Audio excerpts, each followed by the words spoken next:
You don't have to follow every trend, every rigid guideline, every hack to make progress. You can do small things consistently, and those things will help inch your way toward your goal. If you're new here, I'm Megan. I've lost 125 pounds using compounded tirzepatide. I started in August 2023, weighing 243 pounds. I'm 5'4", and I was morbidly obese.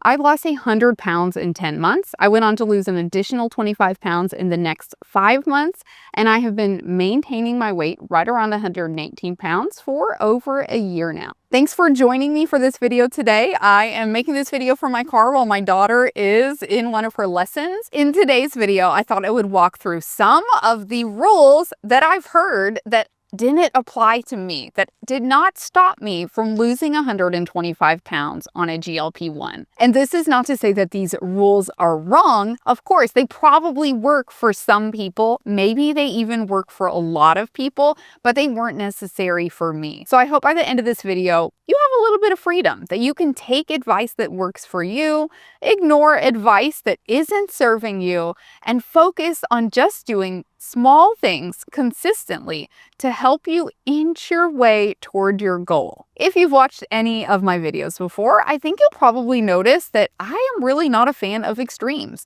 I like to ride the middle when it comes to a lot of popular weight loss advice, and I'm just not the kind of person that's going to say I'm always going to do this thing or I'm never going to do this thing. That doesn't usually work for maintaining a lifestyle long term, especially when it comes to making decisions about food and what we eat and how we're living our lives on a GLP-1. Our life looks a lot different than it probably used to. I know mine does. Each of us is so unique, and there's not going to be one magic secret recipe that's going to work for everybody. Each of us is going to have to do some trials and tests and experiments on our own bodies to decide what is the magic formula for our body so that we can have the greatest amount of success possible. When you're in this for the long haul, it truly is a lifestyle. And there are times in my life where I am more willing to go hard and where I'm more willing to make sacrifices and focus on maintaining my weight and becoming stronger. But there are times in my life where I have other things going on and where I have to pull back on going all in on these things. And I think having that natural ebb and flow of life happening and learning how to adapt and adjust to life is so important. So just because one of these rules doesn't work for a time, that doesn't mean that it won't work anytime. I think all of these can be tools that we can use to help pull the trigger on weight loss or health, but making blanket statements that these rules have to be followed or you have to do these things, I think is just false, and I think doesn't serve any of us in a way that's helping anyone. Okay, so the first thing on my list is that I've heard so many times people telling me that you can't take a shot cold. I have never, ever one time, I've been doing this for over 2 years now, so over 100 shots. I have never let my shot warm up before. I am deathly afraid of needles. My husband has given me all of my shots, and giving myself a shot is just not an option. I am terrified of needles. I can't even look at it. I have to do deep breathing and meditation before he does my shot, and having the shot straight out of the fridge is totally fine. The actual shot doesn't hurt. It's just my needle phobia that gets to me. And so letting the liquid warm up wouldn't make it hurt less because it actually doesn't hurt. It is a very small needle, and maybe for some people you need to let it warm up. For me, I feel like that's more risk for error. Like I would forget about it. I would leave it there and one of my kids would pick it up. I don't know. Maybe you have a cat and your cat will paw at it. I want to just take it out of the fridge, take my shot, and get on with my day. Okay, this one's a little random, but I've had multiple people in comments say that you cannot eat cheese on a GLP-1. I'm sorry, I know there are some people who weirdly do not like cheese, but you can pry cheese from my cold, dead hands. I will be eating cheese as long as I live. Give me some Swiss, some Gouda, some really yummy sharp cheddar. And of course, we can't forget about pizza. I love pizza, and making homemade pizza is a family tradition that my kids love, and I'm not going to be giving that up. Now, of course, I am eating a lot less cheese than I was before. A GLP-1 helps moderate everything when it comes to food and my body. I can make better decisions around food.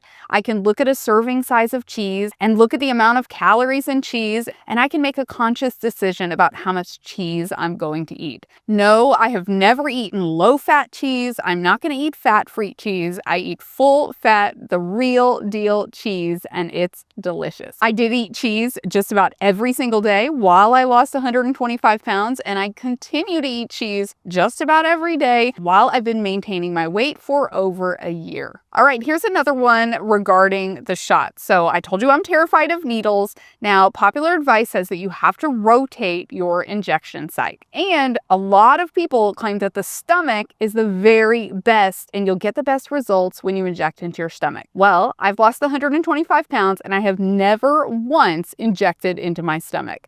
I was too scared to do it. And because I can see my stomach, that's scary. So when it's on my arm, on the back of my arm, or my thighs, I don't have to look at it. So I have always done my arms and thighs. I've never once done my stomach. I actually had a tummy tuck about 4 months ago now, and now I cannot do my stomach. So I never will do my stomach. I still lost 125 pounds and have been able to maintain it. If you can do your stomach and if it works for you, great. But if for some reason it doesn't work for you, don't worry about it. I had someone in a comment say that you have to meal prep your meals in pre-portioned containers to have success. Now, this might be popular advice that kind of feeds over from our diet culture mentality that we may have had prior to using a GLP-1. And I've done this before. I did some Beachbody programs where you buy into the program and they send you containers and you're eating a container of veggies and your container of protein, and you have to mix and match those containers and you only get to eat what fits in the container. I have done where you measure everything, where you're doing your points on Weight Watchers. All of these different kinds of ways to pre-track what you're eating sound great. In my experience, for me, especially on a GLP-1, they're unnecessary. I have such good decision-making power and such good control when it comes to food, now that I'm on a GLP-1, that I can look at food when I'm cooking a meal and I can pretty accurately guesstimate what I'm going to be eating. And I will serve my portion, and sometimes I will weigh and measure that because I want to know, what does a typical serving look like of rice, or what does a serving of pasta actually look like? So I will measure that out and I'll put it on my plate. But if I want more, I will go back and get more. I am not afraid to go get seconds if I'm still hungry. And I have a lot of trust in the GLP-1 in my brain now, and a lot of trust in my body to be able to regulate my hunger signals. So when I'm eating a meal, I can really start to tell when it just starts to not taste as satisfying as it did at the very beginning. That's my clue that I am getting close to being done. And I try to stop before I'm feeling any kind of fullness so that I don't get to a point where I'm overfull or stuffed. I've really learned how to regulate my food intake so I'm eating just the right amount of food. Plus, I have a family of 5 and I'm cooking 3 meals a day. My kids homeschool. My husband works from home. We're eating all of our meals at home almost every day, every week.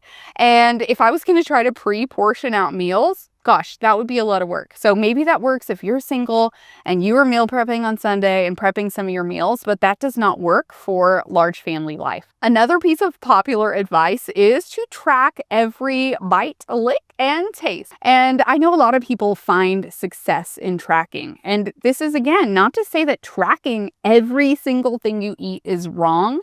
I have tracked on occasion during my weight loss journey for at most like a week at a time. I will track what I'm eating just because it gives me good information and good data. But you know, if I'm making my kids apples and peanut butter for a snack and I lick the spoon after I'm done serving it up for them, no, I'm not gonna go track that into a tracking app. And the reason is, again, because I have such good control and my ability to self-moderate when it comes to food is so good on a GLP-1 that it's unnecessary for me that I used to eat continuously every single time I was preparing food for breakfast, lunch, and dinner for my family, snacks for my kids, especially when they were younger and couldn't get their own snacks. I was eating so many calories during food prep. Then I would serve the meal, eat my meal. Then I would eat more while I was putting the meal and putting leftovers away. So I know that all of those bites, licks, and tastes absolutely do matter and they do add up. I just find for me, I don't do that anymore. I am satisfied waiting until I have my meal. The amount of times that I'm taking a lick or taking a taste while I'm prepping food or putting up food or serving food only to my kids, but I'm not eating, the amount of times that I am partaking in that food is so few that I just don't do that anymore. So tracking those things is unnecessary to me. This one might make some people mad, but you might hear that you should never eat under 1,200 calories, that 1,200 calories is not even enough to sustain a toddler. Well, let me tell you, I'm a 41-year-old woman, I'm 5'4", I weigh 118 pounds, and sometimes I eat less than 1,200 calories. When I started on a GLP-1, my appetite was very suppressed. I know there is a large range of appetite suppression, that some people feel it a lot and some people don't get that appetite suppression. If you are somebody like me where your appetite is super suppressed, I took advantage of that. I wanted to lose weight. I was morbidly obese. I had over 100 pounds to lose. Now, at the time, I didn't even know that I could lose 100 pounds, so I wasn't even trying to lose that much weight. I thought maybe 50 or 75 pounds would be amazing. But if I looked at the numbers and looked at the charts, I knew I had a lot of weight to lose. I could be trapped on a deserted island for weeks. As long as I had fresh water, my body would sustain itself because I had plenty of extra fuel. So I did not let it worry me. I also came from a place where I had practiced intermittent fasting a lot prior to starting on a GLP-1. I'd done a lot of research and listened to a lot of experts talking about intermittent fasting. There's actually a lot of research to support intermittent fasting, especially for people who are super obese. If you're interested, Dr. Fung is an expert who I really enjoyed a lot of his resources that he puts out there. Though the idea of going without food for 1, 2, even 3 days was not new to me and did not scare me. So eating under 1,200 calories was not a problem for me. I just felt like my body had enough fuel that I was going to be just fine. And that's not to say that this happened every day or even every week. I, for the most part, tried to eat like a normal person. I tried to eat 3-ish meals a day and eat like my family eats. Because I'm cooking meals for my family, I would try to eat the meals with my family. But there were some days where I just wasn't hungry. I made a rule for myself that I'm not going to eat when I'm not hungry. I spent years doing that and I became fat because of it. I gained 75 pounds in a year because I was eating when I didn't need to. So when I started on a GLP-1, that was one of the promises that I made to myself, that I was not going to eat when I was not hungry anymore, that food was fuel. It was going to be something that was going to fuel my body. If I didn't feel that hunger and I didn't need to fuel my body with food, I had enough trust in my body that I knew my body was going to be just fine. I will say that this changed once I became more of a normal weight. Now that I am a thinner person, I can't go that long without food. I actually had to do blood work, and silly me scheduled my blood work for 2:30 in the afternoon, and I thought I was dying. My blood pressure was actually super low, and they were kind of worried about it when I went and got my blood work done, but they told me that it was probably because I was fasting. So now that I'm a healthy weight, I am more intentional about eating more frequently, and my body tells me that I need to eat more frequently. I don't have those same opportunities to not eat that I did before when I was obese, because my body is cluing me into the fact that it needs more fuel. All right, this one I know we hear a lot, that the scale lies, that the scale might go up, but you're doing just fine. And I'm sorry, that's a lie. If the scale is going up consistently, and I'm not talking like one day it goes up a little bit and then it comes back down and then you're heading back in the right direction. If you're on a weight loss journey, especially if you have a lot of weight to lose, like I did in the beginning, over 100 pounds, and the scale is not going down consistently, You are not eating in a calorie deficit so that you can lose weight. People will tell you all sorts of lies, that you are strength training and you're building muscle, that plateaus are normal. And maybe for some people they are. For me, when I was in my weight loss phase, if the scale was not moving in the direction that I wanted, I made changes in my life to make it happen. I had no excuses. I was not willing to lie to myself and make up excuses. I knew that I needed to work harder to get the scale to move. Now, of course, the number on the scale is not everything, but when you are over 100 pounds overweight, the very best thing that you can do for your health is to lose some of those pounds, to get the pounds off of you as quick as you can, to do everything in your power to get those pounds off. And if a scale is measuring pounds, how can it lie? Okay, here's another popular one that I think is another holdover from diet culture: to not eat after insert time. 6 p.m., 7 p.m., after dark, after 8 p.m. This was always something that I tried to do before I started on a GLP-1. Every single time I was trying to lose weight and failing every single time, I would tell myself, I can't eat anything after dinner. I'm going to do my best to not eat anything after dinner. And of course, maybe I could do it for a day, maybe two, if I was lucky, a week. And then there'd come a time where my willpower was just not strong enough to keep me from eating. And then I would go and eat half a batch of brownies or 5 donuts after my kids went to bed. So once I started on a GLP-1, I have a new rule for myself. I don't eat when I'm not hungry, and I eat when I'm hungry. This rule is just as important as not eating when I'm not hungry. That if I'm hungry at 10 p.m., I eat.